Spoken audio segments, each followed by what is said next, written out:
नमस्कार दोस्तों, स्वागत करता हूं मैं आप सभी का एक बार फिर से आपके अपने इस यूट्यूब चैनल पर। इस वीडियो में दोस्तों आज हम पढ़ने वाले हैं chapter number 20 class 4th EVS, जिसका नाम है मिलकर खाएं।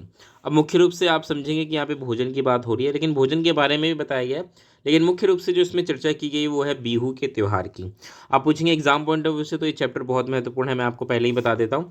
इसमें बहुत सारी चीज़ें हैं बिहू त्यौहार को लेकर के, जो पहले भी पूछी गई एग्जाम में, आगे भी पूछी जा सकती हैं। तो वीडियो को बड़े ध्यान से देखिएगा। चलिए वीडियो की शुरुआत करते हैं। शुरुआत होती है क्लास में पार्टी से। छुट्टियों के बाद स्कूल खुलता है, सब बच्चे आपस में मिलते हैं, अपनी अपनी छुट्टियों की बातें बताते हैं और फिर आप वो तय करते हैं कि क्यों ना हम एक पार्टी ऑर्गेनाइज करें। ठीक है, तो वो सब डिसाइड करते हैं कि कौन घर से क्या लाएगा, और कुछ थोड़ा बहुत वो सोचते हैं कि भाई हम घर से बना करके लाएंगे, कुछ खरीद के लाएंगे, इस प्रकार से। अब जैसे डेविड बताता है कि हमारी कॉलोनी में सभी त्योहारों पर पार्टी होती है, सब घरों के पैसे इकट्ठे कर लेते हैं, कुछ खाना साथ मिलकर बनाते हैं, कुछ बाजार से लाते हैं। ठीक है, तो बच्चों ने तैयारी सोचा कि क्यों ना हम भी मिलकर मतलब तय करेंगे, पार्टी करेंगे, और कौन क्या लाएगा इस बात को लेकर वो चर्चा करेंगे। फिर बच्चों से थोड़ा सा चर्चा करने को आ गया कि भाई तुम्हारे स्कूल में भी क्या ऐसा होता है या तुम भी ऐसा कुछ करते हो। ठीक है, कक्षा में पार्टी करवाने का एक कारण बच्चों को मिलजुल कर एक साथ बैठकर खाने के अवसर देना है। इसके लिए बच्चों को नाच गाना नाटक जैसे कार्यक्रम तैयार करने के लिए भी प्रेरित किया जा सकता है। ठीक है, अब जो महत्वपूर्ण बात आती है वो यहाँ पे आती है, वो है बिहू का त्यौहार। ठीक है, बिहू के त्यौहार के बारे में अगर आप पढ़ेंगे तो कुछ नहीं है, दो बच्चे आपस में बात कर रहे हैं, उनकी बस बातें यहाँ पे बता रखी हैं, लेकिन बात बात में बहुत महत्वपूर्ण चीज़ें भी बता रखी हैं, जो कि अभी मैं आपको समझा देता हूँ। ठीक है, जैसे कि आप ये देख सकते हैं, ये है एक भेला घर। भेला घर क्या होता है अभी थोड़ी देर में मैं आपको बताऊँगा, बस आप ये तस्वीर देख लीजिए भेला घर की। ठीक है, उसके बाद जब हम आगे बढ़ते हैं तो एक शब्द है उरुका, इसको भी देख लीजिए, बोरा। ये शब्द क्या है, ये शब्द इसी त्यौहार से जुड़े हुए हैं, जो कि अभी हम पढ़ेंगे। देखिए अब हम पढ़ते हैं जो महत्वपूर्ण है एग्जाम पॉइंट ऑफ व्यू से। सबसे पहली बात तो ध्यान रखिएगा कि जो माघ बिहू है, बिहू का त्यौहार है, उसी को माघ बिहू कह लीजिए, क्योंकि ये माघ के महीने में होता है।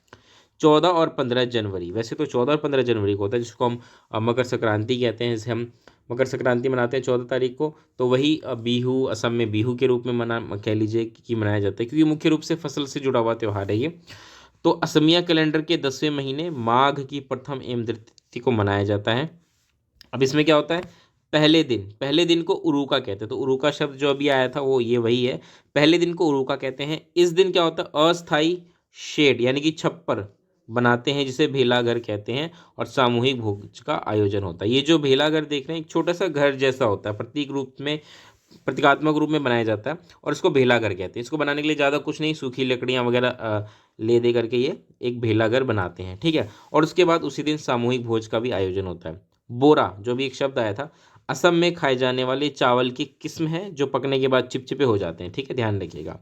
तो ये कुछ महत्वपूर्ण बातें हैं बिहू त्योहार से जुड़ी हुई, आगे भी हैं जो हम पढ़ेंगे। ठीक है, देखिए यहाँ पर और भी कई चीज़ें, तस्वीरें हैं, ये यहाँ पे बिहू त्यौहार मना रहे हैं। अगला देखिए, बेलागर बनकर जब तैयार हो जाता है तो बाकी लोग पाट और मूंगा की मेखला चादर पहनते हैं। मतलब औरतें, खासकर ये औरतों की ड्रेस होती है। ठीक है, ध्यान रखिएगा, पाट और मूंगा की मेखला चादर, ये कुछ नहीं है, ये वस्त्र है, वहाँ की यूनिफॉर्म ड्रेस है, जो कि वो बिहू त्योहार पे पहनते हैं। ठीक है, इसके बाद यहाँ पे एक शब्द आ रखा है, मेज़ी। मेज़ी क्या होता है, मेज़ी जनरली दूसरे दिन सुबह जल्दी उठ करके होता है। मेज़ी में कुछ नहीं, कुछ बांस या सूखे केले के पत्तों या लकड़ियाँ, ये सब चीज़ों का इस्तेमाल करके इस प्रकार से एक के ऊपर एक रख दिया जाता है, और फिर इसको जलाया जाता है अगले दिन। इसी को मेज़ी कहते हैं। ठीक है, तो ये सारी चीज़ें क्या है, ये सारी असम का जो त्यौहार है बिहू, उससे जुड़ी हुई है, और एग्जाम पॉइंट ऑफ व्यू से भी महत्वपूर्ण है। आगे मिड डे मील के बारे में बात कर रखिए। मिड डे मील के बारे में ज़्यादा कुछ आपको वैसे भी पढ़ने की जरूरत है, हमको पता ही होगा कि बच्चों को खाना जो दिया जाता है उसको लेकर के है।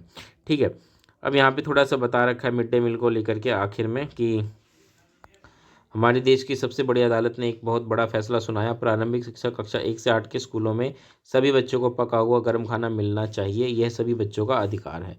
तो ये मिड डे मील को लेकर के सारी चीज़ें हैं। ठीक है, इसके अलावा इस चैप्टर में और कुछ महत्वपूर्ण नहीं है, जो भी बातें थी महत्वपूर्ण मैंने आपको बता दी, साथ के साथ चैप्टर भी मैंने आपको समझा दिया। ये वीडियो कैसी लगी बताइएगा, इस वीडियो को लाइक करिएगा, चैनल को सब्सक्राइब करना मत भूलेगा। मिलते हैं दोस्तों अगली वीडियो में, तब तक के लिए नमस्कार, धन्यवाद।